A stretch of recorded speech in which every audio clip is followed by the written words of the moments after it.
Hello friends, I am MD Harun Al Rashid and it's your YouTube channel Harun Bayojon. Today in this video I will discuss about mineral transport in plants from the chapter Transport in Plants class 11 especially for NEET aspirants. তো আমরা এখানে দেখব কিভাবে তোমার এই transport হচ্ছে mineral nutrients গুলো কিভাবে তোমার প্ল্যান্টের মধ্যে ট্রান্সপোর্ট হচ্ছে। তো চলো দেখি আমরা। বলছে plants obtain their carbon and most of their oxygen from CO2 in the atmosphere। তাহলে O2 এবং CO2 এর ব্যাপারটা কি হচ্ছে, অ্যাটমসফিয়ারের সঙ্গে ডিফিউশন প্রসেস হচ্ছে, O2 ছাড়ছে, CO2 তোমার অ্যাবজর্ব করছে, আবার শ্বসনের সময় O2 কে অ্যাবজর্ব করছে। However, their remaining nutritional requirement are obtained from minerals এবং তাদের যে বাকি যে রিমেইন বা নিউট্রিশন অক্সিজেন মানে গ্যাস ছাড়াও যে নিউট্রিশনগুলো দরকার পড়ছে সেগুলো অবটেন ফ্রম মিনারেলস মানে জলে দ্রবীভূত খনিজ লবণ and waters hydrogen in the soil এবার আপটেক অফ মিনারেলস, তাহলে বায়ু থেকে গ্যাসের সেকশন CO2 ব্যালেন্স করলো, আর বাকি নিউট্রিশনের জন্য তারা মাটি থেকে যে মিনারেলস এবং ওয়াটারকে অ্যাবজর্ব করছে সেখান থেকে সংগ্রহ করলো। এবার uptake of minerals unlike water all minerals can not be passively absorbed by the roots, মানে জল ছাড়াও বাকি যে মিনারেলসগুলো রয়েছে ওগুলো কিন্তু প্যাসিভলি মানে উইদাউট এটিপি খরচ ছাড়াও কিন্তু অ্যাবজর্ব করতে পারে না। Two factors account for this. Minerals are present in the soil as charged particles. প্রথম পয়েন্ট হচ্ছে minerals are present in the soil as charged particles which cannot move across cell membrane. তাহলে বলছে যেগুলো minerals রয়েছে সেই minerals গুলো কি হচ্ছে, চার্জ পার্টিকেল গুলো, অর্থাৎ যেগুলো আয়নিত হচ্ছে সেই আয়নিত পার্টিকেল কিন্তু ক্যান নট মুভ, অর্থাৎ একটা আয়নিত পার্টিকেল কিন্তু খুব সহজে তোমার এই সেল মেমব্রেন দিয়ে মুভ করতে পারে না। ওকে, এই যে সেল মেমব্রেন আমাদের, এই সেল মেমব্রেন কিন্তু চার্জ পার্টিকেলগুলো ডাইরেক্টলি মুভ করতে পারে না। একমাত্র যেগুলো তোমার এটা যেহেতু আমাদের প্লাজমা মেমব্রেন মনে রাখবে লিপিড বাইলেয়ার, অর্থাৎ যেগুলো লিপিড সলিউবল মলিকিউল একমাত্র তারাই এই মেমব্রেনটাকে ক্রস করতে পারে। যেগুলো লিপিড ইনসলিউবল মলিকিউল বা হাইড্রোফিলিক মলিকিউল, ওয়াটার হোক বা কোনো আয়ন হোক বা লার্জ পার্টিকেল হোক, তারা কিন্তু সরাসরি এই লিপিডে ক্রস করতে পারে। তাদের জন্য ক্যারিয়ার প্রোটিন দরকার হয় বা তোমার হচ্ছে কি এটিপির দরকার পড়বে। The concentration of minerals in the soils is usually lower than the concentration of minerals in the root. বলছে কি the concentration of minerals in the soil is lower, তাহলে মাটি দেখিয়েছে, মাটির মধ্যে মিনারেল কনসেন্ট্রেশনটা কি রয়েছে, লো রয়েছে রুটের তুলনায়। Therefore, most minerals must enter the root by active absorption into the cytoplasm of epidermal cell. তাহলে এই লো কনসেন্ট্রেশন থেকে হাই কনসেন্ট্রেশন যখন যাবে, যেটাকে আমরা বলছি against concentration gradient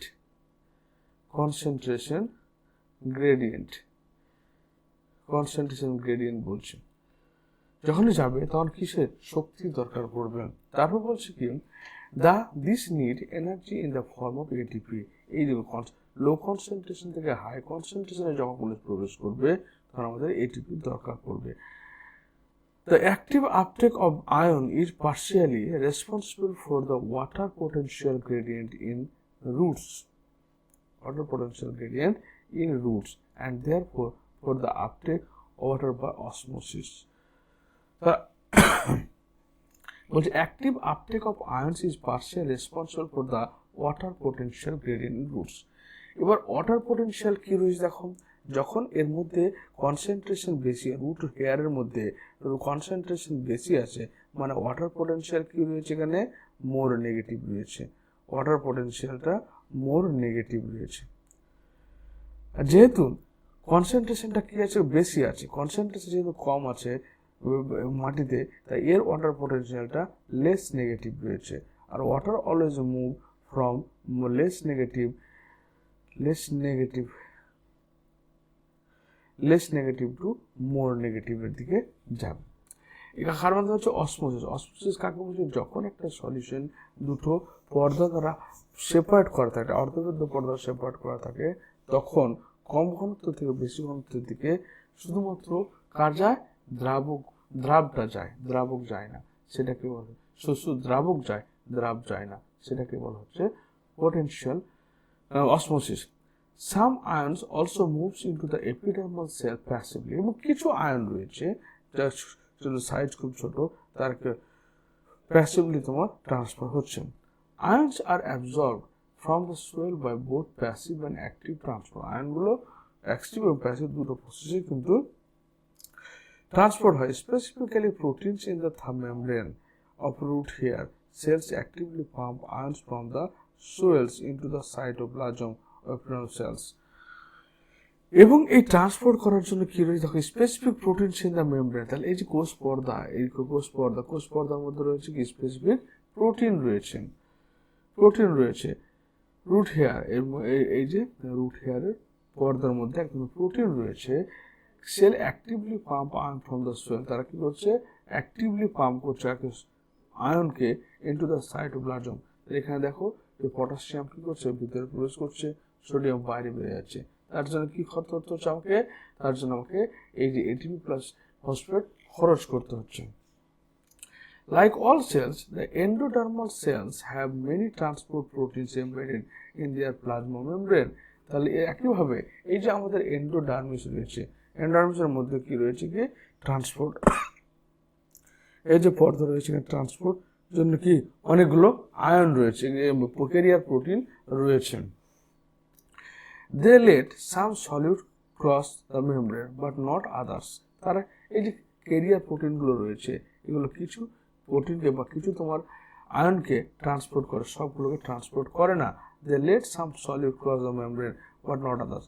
Transport proteins of endodermal cells are control point. এই যে ট্রান্সফার যে হচ্ছে, ওয়াটার হচ্ছে বা তোমার মিনারেলস হচ্ছে, এটা ট্রান্সফার হওয়াটা কিন্তু একটা কন্ট্রোল প্রসেস। কোথায়? এন্ডোডার্মিসে। কারণ এন্ডোডার্মিসে দেখতে পাচ্ছ যে এই যে রেড মধ্যে একটা তোমার লাইন রয়েছে, সেই লাইনটা হচ্ছে তোমার ক্যাসপেরিয়ান স্ট্রিপ। কি যা সুবেরিন দ্বারা তৈরি। সুবেরিন হচ্ছে হাইড্রোফোবিক মলিকিউলস। সুবেরিনটা হচ্ছে কি? হাইড্রোফোবিক মলিকিউল, জল বিকর্ষী মলিকিউল। তাই এখান দিয়ে ওয়াটার কিন্তু প্রবেশ করবে না। কিছু কিছু কোষের মধ্যে কি রয়েছে? সেখানে শুধুমাত্র কিছু ফাঁকা সেল রয়েছে, প্যাসেজ সেল বলে। প্যাসেজ সেলের মাধ্যমে তোমার জলটা এই জাইলেমের ভিতরে ঢুকবে, কিন্তু সেখান থেকে ব্যাকফ্লো বাইরে বেরিয়ে আসবে না। Note where a plant adjusts the quantity and type of solutes that reaches xylem. Note that the root endermis, because of the layer of suberin, has the ability to actively transport ions in one direction. অর্থাৎ শুধু বাইরে থেকে জলটা ভিতরের দিকে প্রবেশ করবে, কিন্তু ভিতর থেকে আর ব্যাকফ্লো হয়ে আসতে পাবে না। তাহলে আমরা কি দেখলাম? যে আয়ন ট্রান্সপোর্টটা হচ্ছে অ্যাক্টিভ এবং প্যাসিভ দুটো পদ্ধতির মাধ্যমে ঘটে। কারণ কিছু আয়ন রয়েছে যারা তোমার হচ্ছে লিপিড মেমব্রেন দিয়ে ডাইরেক্টলি চলে যেতে পারে প্যাসিভলি, কোনো এনার্জি খরচ করতে হয় না, বা কোনো ক্যারিয়ার প্রোটিনের মাধ্যমে, ফ্যাসিলিটি ডিফিউশনের মাধ্যমে। কিন্তু কিছু কিছু প্রোটিন রয়েছে যারা তোমার হচ্ছে হাইড্রোফোবিক হতে পারে বা তার সাইজ বড় হতে পারে, তারা কিন্তু নির্দিষ্ট প্রোটিন চায়নার মাধ্যমে তোমার অ্যাক্টিভ পদ্ধতি এটিপি খরচ করার মাধ্যমে ট্রান্সপোর্ট হয়। আবার রুট হেয়ার দেয়া অ্যাবজর্ব করার পরে বহিস্তর যাওয়ার পর যখন এন্ডোডার্মিসের মধ্য দিয়ে কোষগুলো যায়, তখন কি হয়? এন্ডোডার্মিস লেয়ারে কি রয়েছে? এরকম ভাবে তোমার এন্ডোডার্মিস লেয়ারের সেলগুলো এভাবে তোমার সাজানো থাকে। এবার এখানে তোমার সুবেরিন রয়েছে, এখানে আরেকটা সেল রয়েছে, এখানে কিন্তু সুবেরিন রয়েছে। এবার এই সেলটা ফাঁকা রয়েছে, তো এই সেল দিয়ে ওয়াটারটা প্রবেশ করবে, জলটা প্রবেশ করবে, একে বলে প্যাসেজ সেল। এবার এগুলো যেহেতু সুবেরিন রয়েছে, সুবেরিনটা কি করবে? এটা যেহেতু হাইড্রোফোবিক, এখানে তো জল ঢুকছে, এবার জলটা তো ব্যাকফ্লো হতে পারে, ব্যাকফ্লো হয় না, কারণ হচ্ছে হাইড্রোফোবিক নেচারের জন্য, হাইড্রোফোবিক নেচারের জন্য, সুবেরিন থাকার জন্য তোমার ব্যাকফ্লো হয় না।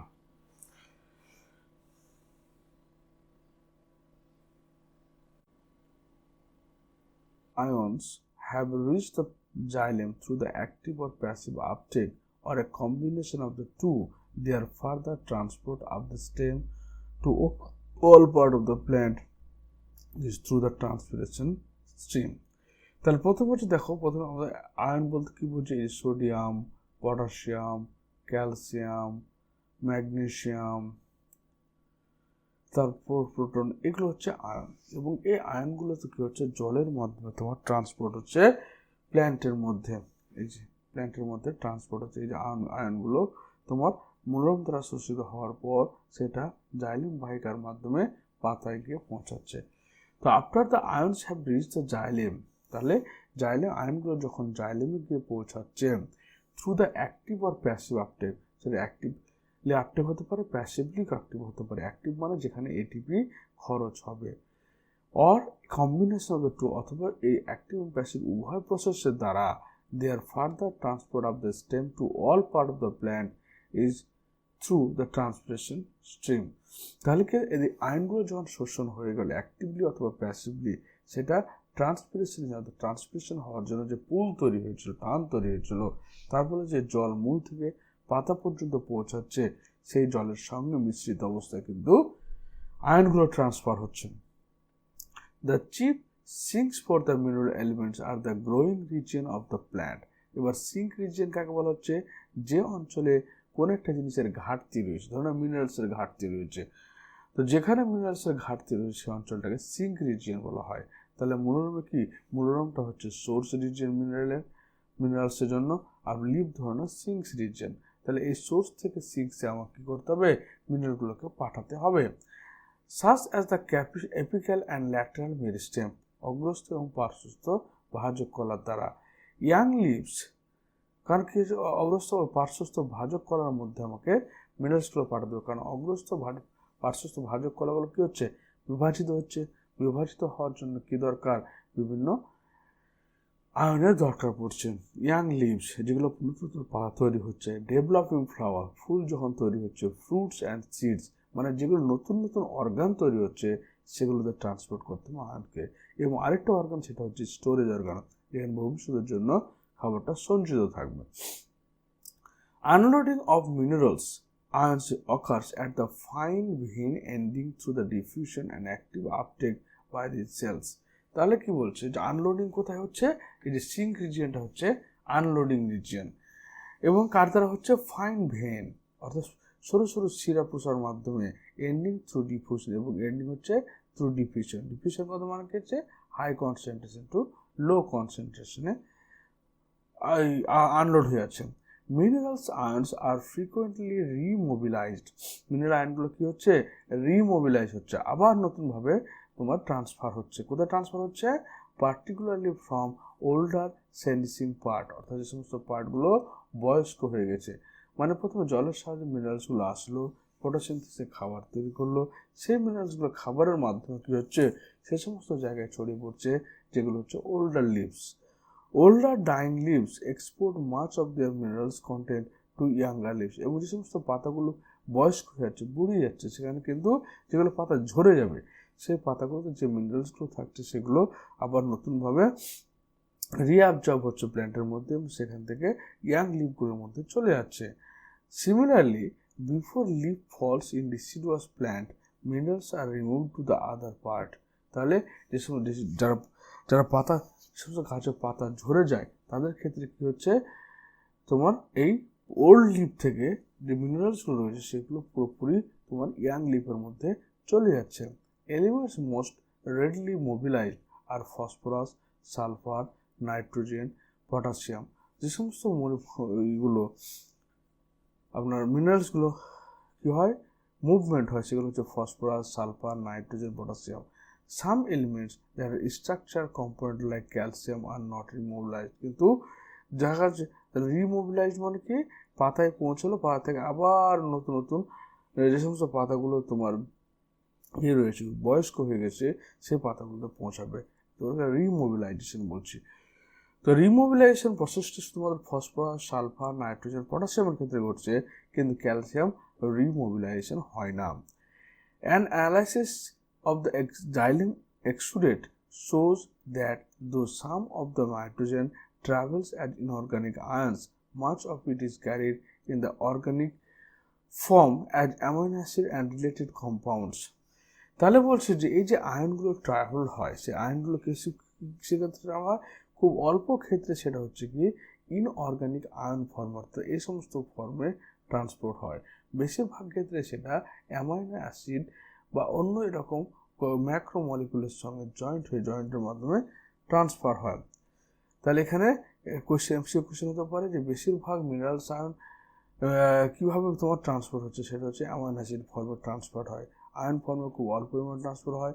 এখানে একটা কোশ্চেন হতে পারে যে তোমার মিনারেলস আয়নগুলো কোন কোন মিনারেলস আয়ন রিমোবিলাইজ হয় আর কোন কোন আয়ন সেখান থেকে রিমোবিলাইজ হয় না।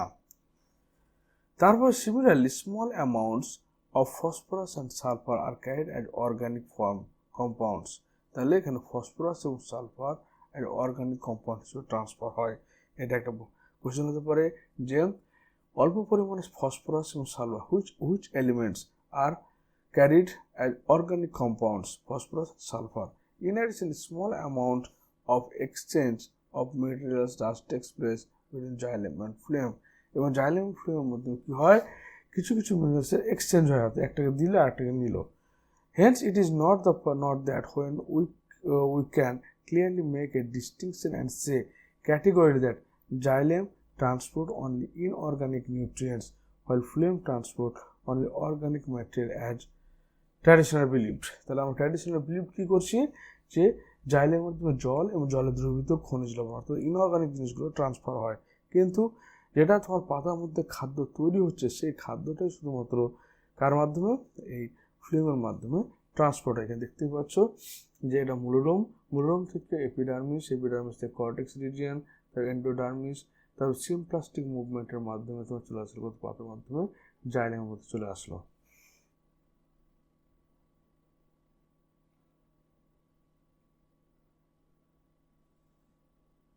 এটা হচ্ছে ট্রান্সপোর্ট সিস্টেম।